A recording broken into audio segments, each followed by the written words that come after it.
Hi everyone. I thought I would go through a couple of my old brush patterns. I'm hoping to eventually have all of them filmed just because my experience with brush patterns is the diagrams, no matter how well you put them together, they're a little hard to understand. And so it's probably just easier to see. So I'm going to start with one I call the Ballad Make Work Project. And basically, what I mean by that is that a lot of the cool thing about ballad patterns is that because they're going by slowly, the tempo is going by slowly, it's easy to practice movements that maybe are a little unusual and maybe at first are a little different. And I find a lot of things about brushes, especially with moving and exploring some of the legato parts of playing on the drum head, is that often we run into issues when we're making a movement that's unusual. So there's two things going on with this. Maybe we'll start with the left hand. In the left hand, we're just sort of playing a quarter note pulse, but the one thing that's a little bit wacky about it is that we're actually keeping our left hand on the drum the whole time, and we're sort of sweeping down from this side of the drum to this side of the drum. Then we're just flipping our hand over and going back up. So we're sort of making this motion.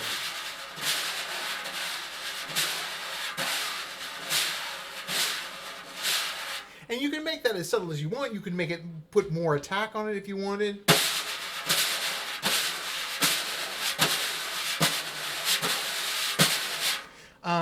This was inspired by a teacher of mine, Lou Williamson, who I think I got the move from doing card tricks. Also, it reminds me of string players, violinists, violists, cellists, because they often have to continue a sound when the movement their hand and the bow is making has to change direction. So I was thinking about that. And that one actually works for a lot of tempos. You could use it even on a medium tempo or something, because you can do it fairly fast.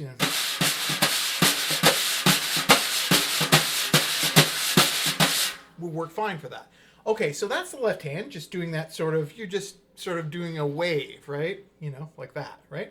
And then with the right hand, again, we're staying on the drum the whole time. We're just playing legato.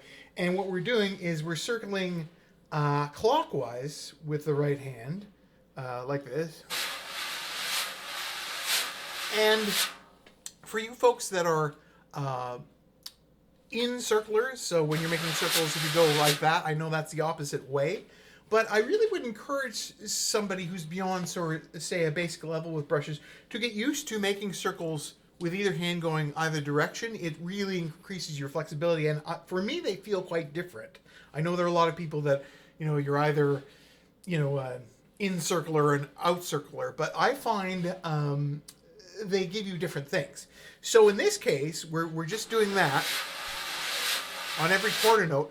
But on the skip beat, in other words, the and 2 and the and 4, we're reversing the direction of it for a minute. So the right hand is going.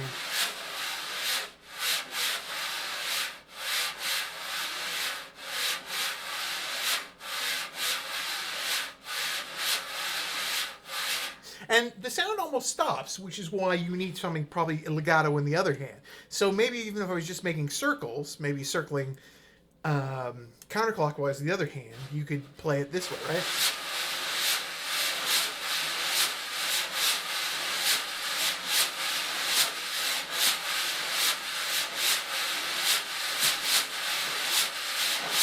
So, and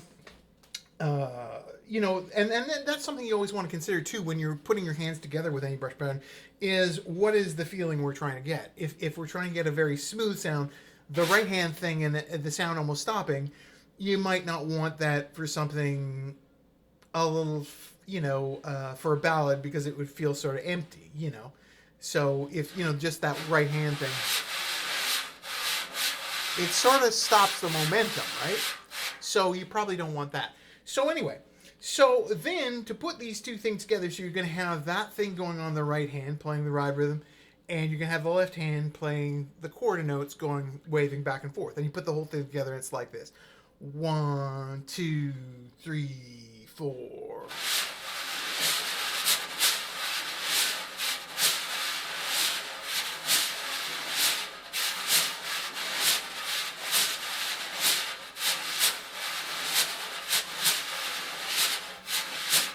And even it's a little easier to play, even if it's a little faster. And again, it can be used for tempos a little quicker, like this: 1, 2, 3, 4.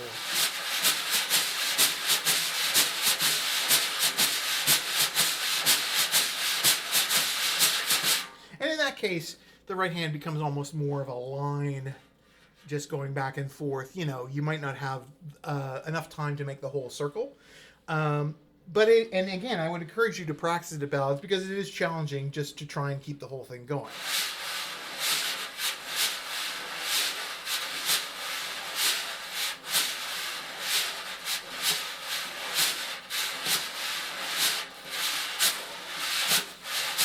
Sorry, I messed it up a little bit.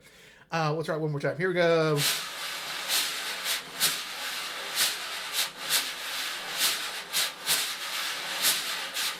So that's the idea. So I would encourage you to check this out, and the Ballad Make Work project, and remember too, if you find that as you're working on these patterns, that it ends up morphing into something slightly different, or that might be a little bit more physically comfortable for you, or maybe for you, just you need to always play the right hand as a counterclockwise circle, then adapt the pattern that way. This isn't about necessarily that you have to do absolutely this one pattern this way. It's about increasing your flexibility with both hands, to be able to make more patterns and create more textures. And again, especially when you're playing on the drum without leaving the drum head, really luxuriating in all that sort of legato language that the brushes can give you. Okay, thanks a lot, and we'll see you again soon.